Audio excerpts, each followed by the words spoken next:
Of June 6th. There's a modicum of news on this Wednesday. The framework agreement between the PGA Tour and LIV Golf, which was announced on June 6th of this year, also set a December 31st deadline to be finalized. However, according to Davis Love III in recent comments, with just 2 months to go before that self-imposed deadline, the agreement isn't close to completion.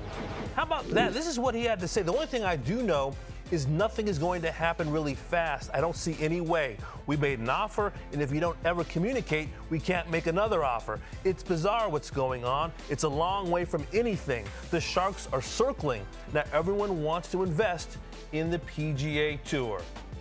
Now, Eamon, Davis Love III is like Kevin Bacon. It's 6 degrees of separation. Davis knows everybody. He's got everybody's phone number in a lot of meetings. What did you make of his comments? I thought it was interesting when he said that he was being dragged more back into the process as part of a governance review. Right. And, Davis has been on the policy board. He's been on the PAC on multiple occasions. There's no one more ingrained in the administration. There's no bigger institutionalist in the PGA Tour than Davis Love, and he's almost been Davis the Red over the period here, where he suddenly turned into this sort of radical defender of the tour against LIV and the guys who went there. And it's been interesting to see him get more vocal.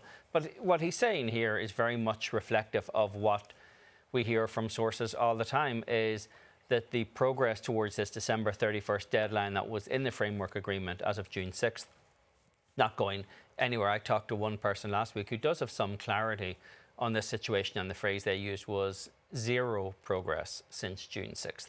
Now, in some ways, what happened on June 6th served a purpose for both parties in that it ended litigation. Right. Whether or not a deal is consummated from that into a definitive agreement remains very much up in the air. Plus, you've got all of the private equity conversations going on around that as well. But I think he's certainly right in the idea that December 31st, there is zero chance of a definitive deal that has any kind of lasting impact between the Saudi Public Investment Fund and the tour by that date.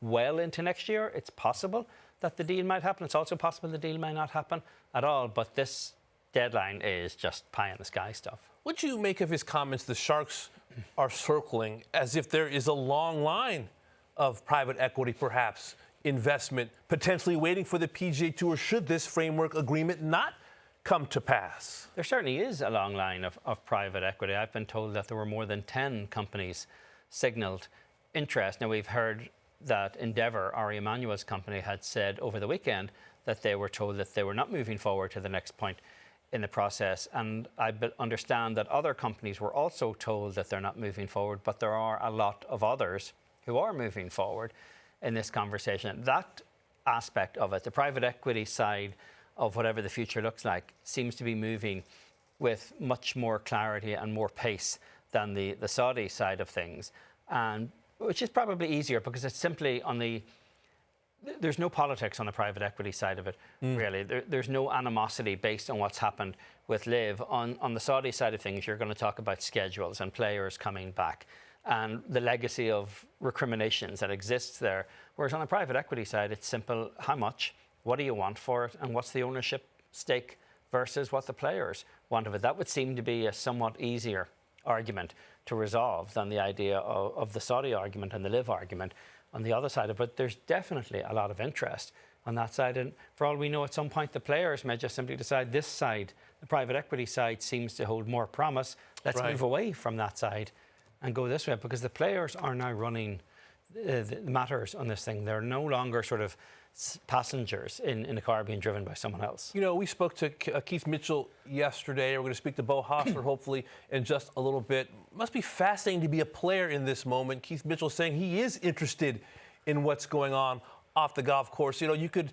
take two different tacks, I imagine. You could put the blinders on and say, you know what, I'm just going to focus on the birdies and bogeys and the job at hand, but not knowing exactly what your future is going to look like. Keith says he wants to know. He does read. He is interested in wondering what this whole, machination will ultimately lead to. They all want to know. They just put the blinders on whenever people like us ask them about it. But they do want to know, and they should want to know, because there is going to be a radical reshaping of the PGA Tour in whatever direction it goes, whether it involves the Saudis or private equity or a combination thereof. There's clearly going to be a very different future at stake. That's going to play out not in 6 months or 12 months. This is a process that's going to take many years to construct what the future of the elite level of professional golf is going to look like. And it should be of no less importance to people on the DP World Tour as well. It's the process by which they get to the elite level of golf, and what that level looks like is going to be very different a few years from now than what it is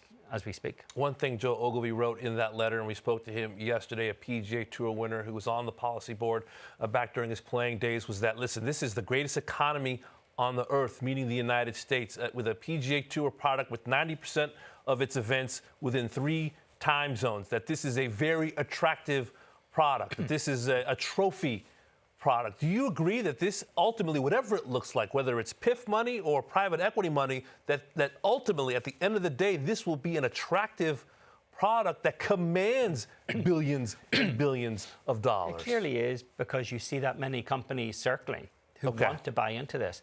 And I've been told they're also kind of long-term investors. Even Joe acknowledged yesterday that this isn't a short money play for any private equity company. They're buying into the institution, this kind of blue ribbon product of the PGA Tour. But as Joe answered yesterday as well, the Tour doesn't actually need the money. The Tour can choose to take the money, but the PGA Tour as a business is self-sustaining and always has been self-sustaining. Now, there are various questions or arguments to be made as to why they will take the money. You could say, well, the product needs to improve. They need to build it out. They need to prepare for the future. Or you could say it's simply the grotesque greed of players who think that the Tour exists for them to wring every dollar out of it for their own personal enrichment, regardless of who built it before them or who's coming after them. There are definitely very different arguments as to why the money is going to come into the game. It just seems now very likely that the money is coming in. What it looks like is where something of a debate, and where it's coming from is also a debate. Can you see a scenario where Bubba Watson and Jon Rahm are standing side by side on a tee box outside of a major championship? Absolutely. I mean, I think there's always been the reality that even if LIV survives or players leave LIV or LIV goes under, there's always going to have to be some kind of recycling process where those players who've accomplished a great deal are somehow recycled into the mainstream. I think even the Tour culturally would want those players acknowledged, that they're not sort of non-persons who are never to be mentioned again. So I could certainly see that on a player-by-player basis, there will be a process by which those guys could eventually make their way back onto the PGA Tour. The degree to which they want to is another thing. We've heard players on LIV say that they don't actually have any interest in playing PGA Tour events in the future, which is fine. And in some cases, particularly Phil Mickelson, I think he would not be welcome, remotely welcome, in a PGA Tour locker room. There's a tremendous amount of animosity towards Mickelson in particular, as there is to a slightly lesser extent towards Sergio on the European side in terms of how they handle this whole process. But for most players, I think the relationships between individual players have remained pretty civil over the course of this time. So whatever that process is, it's going to have to be drawn up at some stage. It just doesn't appear that it's going to be drawn up imminently.